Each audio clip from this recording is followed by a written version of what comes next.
Who is a Hindu? What is Hindutva? Where lies Hindustan? What is the difference between Hindutva and Hinduism? All these questions are critical to understanding the modern day Hindutva movement and the very idea of what constitutes Hindu civilization. One of the first people to try and collectively answer all these questions was Vinayak Damodar Savarkar, who is considered the father of the ideology driving the Sangh and its affiliates today. The work in which Savarkar attempted to come to a holistic and logically consistent definition of these terms is a long essay or a short book, whatever you want to call it, titled Essentials of Hindutva, which was also later republished as Hindutva, Who is a Hindu? In the very few beginning pages itself, Savarkar categorically states that Hinduism itself is only a part or derivative form of the wider term Hindutva, with the latter encompassing, in his words, all the departments of thought and activity of the whole being of our Hindu race. Strange as it may seem to us today, we must remember that Savarkar penned this work in 1923, when Europe and the so-called civilized world was rife with ideas propagating a racial basis for nationhood. Thus, Savarkar continuously and widely uses this term, the Hindu race, throughout his work, and also argues that all Indic religionists and even most Muslims and Christians in the subcontinent have the same bloodlines and ancestral roots, even though the latter two groups don't necessarily meet his overall definition of who is a Hindu. But anyways, who exactly are the ancestors he's talking about here?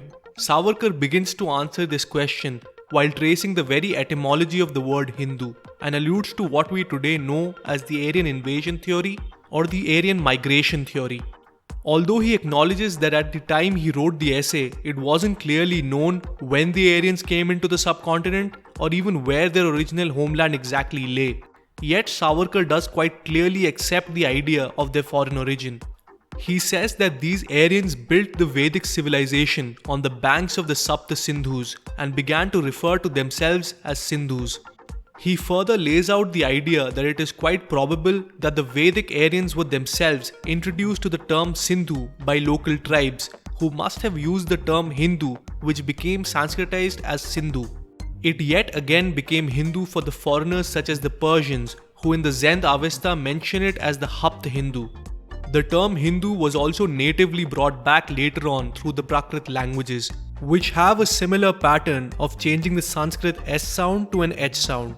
Savarkar then explains that these Vedic Sindhus or Hindus did not stay confined to the land of the Sapta Sindhus but vigorously expanded their settlements into the interiors of India, eventually to the point where it matches our geographical understanding of the Hindu nation today.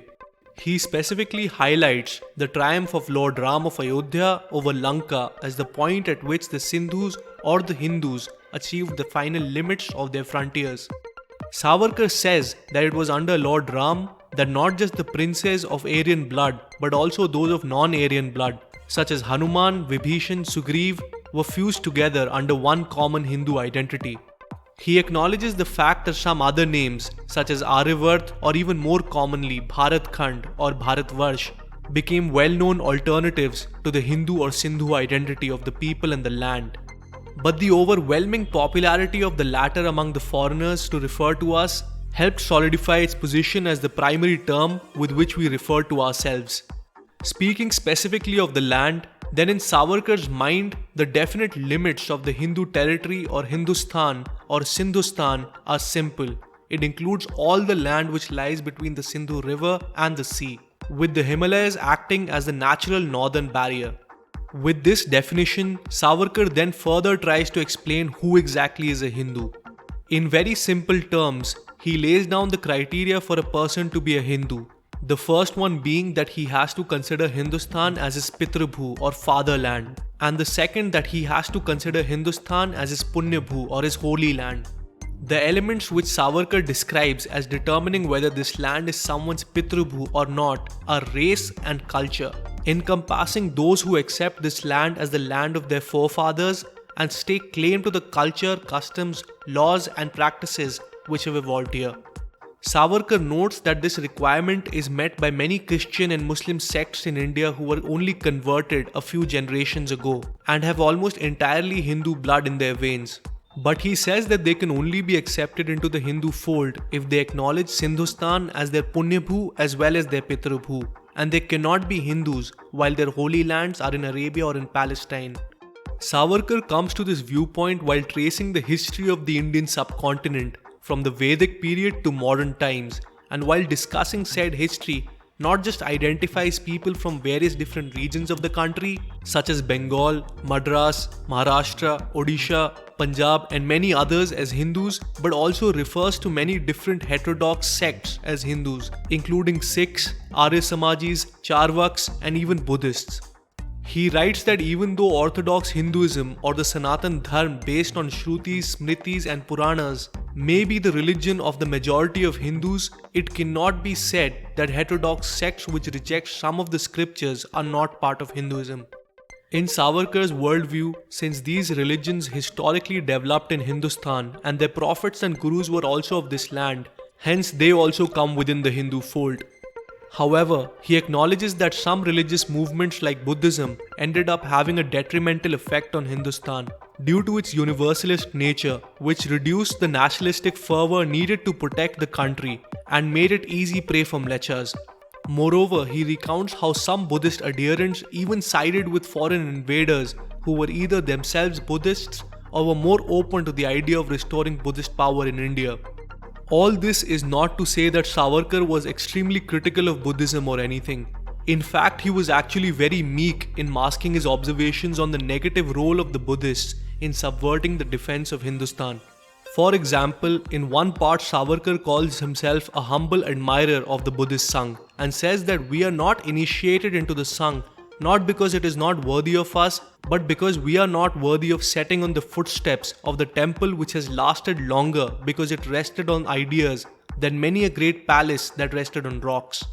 Essentially, Savarkar gives the reader a picture that Buddhism was just a religion much ahead of its time, and because its universalist values were not in consonance with the brutal reality of inimical national and tribal hatred among different peoples, it ended up blunting the defense of Hindustan.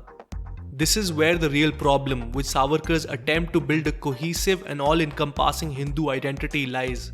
He tries to create such a wide definition so as to incorporate all the practitioners of native religions in a particular geographical territory, even though quite often the values and ideals of these different religions and sects are so antagonistic and incompatible with each other that they can hardly be said to belong to one unified people. Savarkar ostensibly thinks that going by the essentials of nationhood identified by him, Hindustan sits on a very solid foundation to find its place in the world and defend against those who seek to attack it. However, what can happen, and to an extent is happening today already, is that this expansive vision of Hindutva is now leading to the negation of what should be core Hindu values.